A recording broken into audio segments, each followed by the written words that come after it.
Welcome to a terrible day in the life. Today, well not even today, this whole week has just been more or less terrible for lifting. And I'm about to admit something, I haven't trained legs in like 8 days, which means it's going to be such a kick in the ass. Like the DOMs are going to be stupid. Like there's nothing you can do that's going to stop the DOMs from being mad.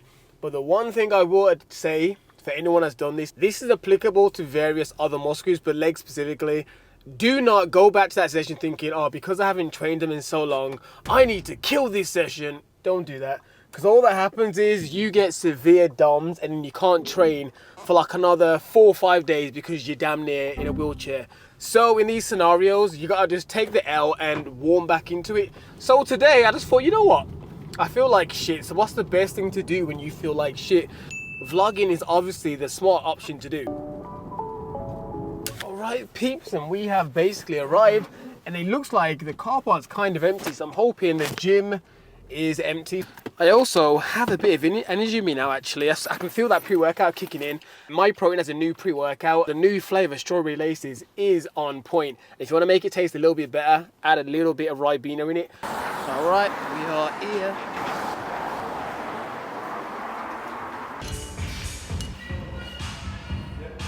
Alright folks, now we got a little bit of inception. I'm basically going to talk you through what you're seeing on screen simply because the gym was mad loud. I went in there, had my mic on, planned on doing a mic talk video, but my gym over the last how many months is just stupidly loud. So anyways, what I'm going to do is kind of talk you through some of this workout and also how to avoid having a crappy week like I had today, simply because there are definitely tips and tricks you can do to try and get out of this sort of slump. But in regards to the deadlifts, it felt okay. I haven't been doing deadlifts, but I really need to. My chiropractor more or less said to me to help with my lower back niggles I've been having, you can't avoid doing it. Like a lot of people think when you do an exercise that kind of twinges your lower back, you have to completely avoid it forever. That's not the case. The issue is because the strength isn't there. And in that moment, you overexerted yourself. So doing things like deadlifts to strengthen your lower back or rack pulls or hyperextensions, these are going to help the area. As long as you're not stupid with the weights, it's going to be better in the long run.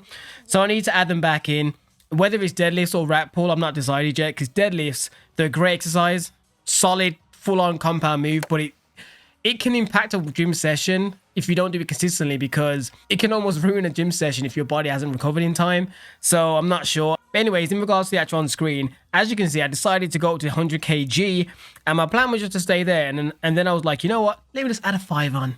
But then what did I do? I ended up adding on a 10. So I think I'll probably do that another session and then I'll slowly maybe start incrementing up. But anyways, in regards to how to avoid having a terrible gym week, here are the tips I think have definitely helped me. So the first thing you got to do is understand why your week seems to suck. Like, is it lifestyle? Like, is it things outside the gym that's impacting it, being busy, your schedule? Or is it a case of you have like gym fatigue or you just have a lack of enjoyment in your workouts? So if it's a lifestyle thing, you got to kind of analyze what is it? Is it poor sleep? Is it because you're not eating enough or not having enough food intake to give you like the right energy levels?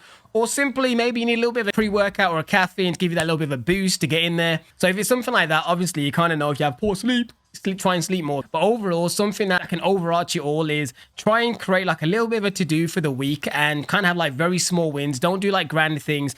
Do simple things that you should be able to achieve every day. Like on my to-do app that I have, which is called Todoist, in case you want to download it.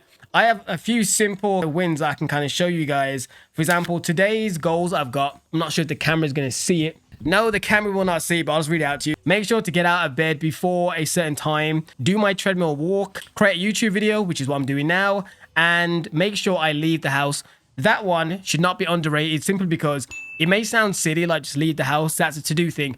You'd be surprised. People that work from home, and unless you have food shopping or the gym, you may not even leave your house for maybe a couple of days in a row. And I noticed that some days when I didn't have the gym or I was really busy doing work, I'll just stay in the house like a hermit and getting outside, getting sunlight, getting vitamin D, and just literally being out in the fresh air can make your body and your mental feel so much better. And I've noticed that, especially when I do that earlier in the day, I've noticed that my mood for the rest of the day is much better when I go for like a walk, even if it's just 10 minutes around the block. But now, if the reason why your gym week or whatever has been kind of in a funk or shit simply because you got gym fatigue or you're just not enjoying your workouts, I always say this on my channel, do an enjoyment workout. And that's basically you going to the gym and doing whatever you feel like and you enjoy the most. So when you go to the gym, you look forward to it rather than thinking, I have to do the same boring bodybuilding routine that I'm kind of bored with at the moment.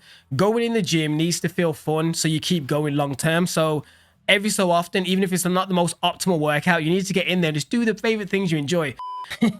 I'm just watching the clip where I changed my angle when I'm doing the hanging leg raises. There's a funny story about that, but I'll tell you guys in the footage itself in a minute.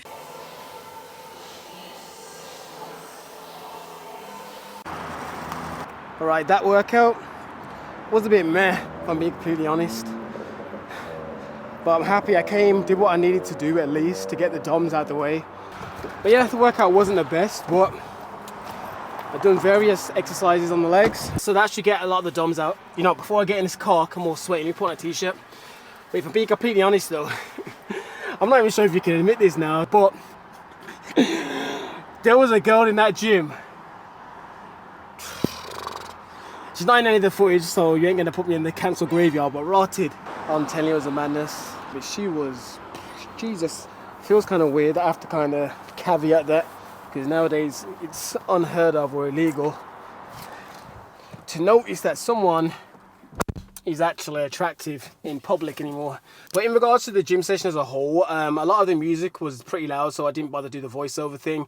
But in general, I didn't actually plan to do deadlifts when I got there, but that whole section was virtually empty and there was a bar there, so I thought, why not? The squats, I don't ever really do barbell squats anymore. I just don't think they agree with me. You know what I mean? People are going to make jokes about it. You know what I mean? Sometimes as you get older, you'll start to care less what other people think. I'll either do a hat squat, a Smith squat, or a leg press, something like that. I will occasionally do a barbell squat just to make sure I'm not avoiding it completely, but I do not do it on a week-to-week basis.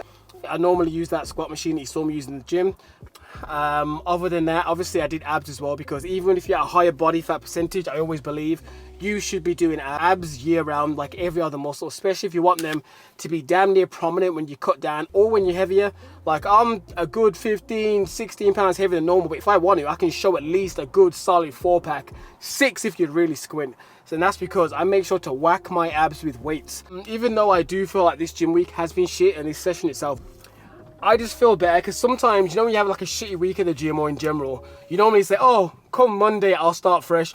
I purposely wanted to avoid that. I was like, nope, that mindset is the worst mindset you have, the start later mindset. It's just terrible. You need to be one of those people that say, no, I'm gonna start from now, or at least tomorrow at the bare minimum. Oh shit. Simply because, for example, say it's Friday and you had a shit week, you're gonna start Monday. That's like 2 more days of damage you're gonna do to yourself, especially in regards to fitness, diet and nutrition, because every second and every step counts, so why bother procrastinate? Anyways, yeah, I'm gonna go home and eat. I think my girl has basically cooked my meal, so I can get in, not have to think about having to cook my meal right now. I've also asked the benefit of having a girlfriend, having them cook some of the, well, if your girlfriend cooks, because I hear some people's girlfriends do not like cooking at all. I feel sorry for those brothers. Luckily, if you find yourself someone that's compatible with you, you know what I mean, this scenario when you're like busy during the day, it's nice coming home and knowing that something is ready. But anyway, for those of you who are watching this, have a good one.